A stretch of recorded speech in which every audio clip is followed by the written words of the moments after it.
Hi guys! For today's video nga ay i-reveal ko sa inyo kung magkano nga yung mga entrance fee dito sa nagagandahang tourist spot sa Bohol. Ano bang hinihintay nyo mga Mare? Let's go!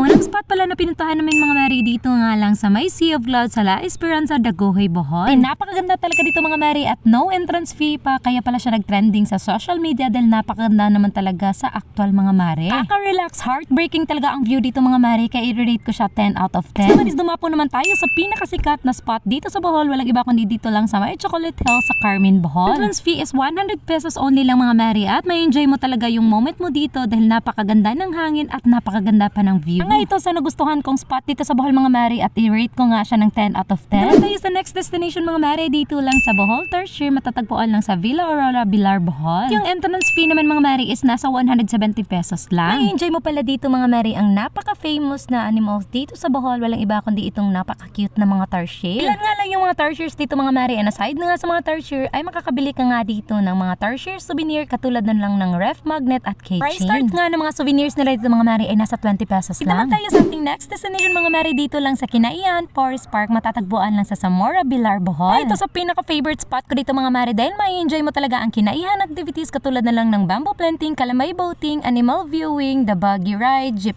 adventure ride at karang-karang and swing. Ano pala sila ditong fish feeding mga Mare? At sa entrance fee naman dito mga Mare is 250 pesos with 75 pesos consumable snack na sa kanilang restaurant. So, kasi mga Mare, nag-enjoy talaga ako dito sa kanilang bamboo hallway na napakagandang tignan at grabe napaka-aesthetic nga mga Mare. Sa Kinaian mga Mare ay more on nature siya kaya napakagandang tignan at napaka-stress free. Dito na tayo sa ating next destination mga Mare dito lang sa Exotic Animal Park and Butterfly Garden na matatagpuan lang sa Agape, Luay, Bohol. Yung entrance fee naman mga Mare ay nasa 100 pesos lang. Enjoy mo pala dito mga Mare ang iba't ibang klaseng exotic animals katulad na lang itong snake na pwede mo palang hawakan mga Mare kung magpa-picture ka. Nga din silang spot dito mga Mare, grabe napakadaming kalapati at pwede ka rin mag-feed sa kanila dahil nagbebenta nga sila dito ng mga feed para sa mga birds. At na nga lang itong isang kalapati mga Mare na pumatong talaga dito sa aking ulo. Nakita ka rin dito ng peacock, parrot at itong napakataba na alligator mga Mare at itong si Ella na monkey. Pakaputi nga ni Ella mga Mare dahil pinapakain nga siya. Please dumapo na nga tayo dito sa Butterfly Garden mga Mare kung saan makakakita ka nga dito ng samot-saring mga butterflies na napakaganda nga tignan at ang cute nga nila. At sa last destination natin mga Mare, dito nga lang kami nagpunta sa Oceanica Resort, matatagpuan lang sa Panglao, Bohol. Entrance fee naman mga Mare is free as long as bibili ka lang dito sa kanilang mini bar at ma-enjoy mo na rin ang pagsiswimming dito sa kanilang beach. At talaga mga Mare, para ka talagang nasa Boracay sa kakawait ng kanilang sand. Ito sa pinakasikat na resort dito sa Bohol mga Mare dahil napakaganda naman dito at ang daming mga turistang dumadayo dito. Sa inyo na nga yun mga Mare, kung gusto mong mag-check-in dito or mag-day use lang ay go. Ito nga rin yung mga food na pwede nyong orderin dito mga Mare at grabe napakasarap ng kanilang mga food na sinaserve mga Mare at mag-enjoy ka talaga dito at grabe napaka-relaxing. And that's it for today's video.